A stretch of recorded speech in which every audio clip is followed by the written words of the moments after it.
বাবা দেওয়ানবাগী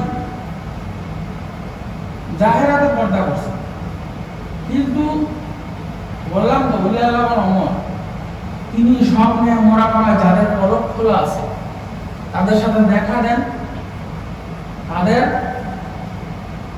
বিভিন্ন পরামর্শ দেন, বিভিন্নভাবে তাদের সাথে যোগাযোগ করেন।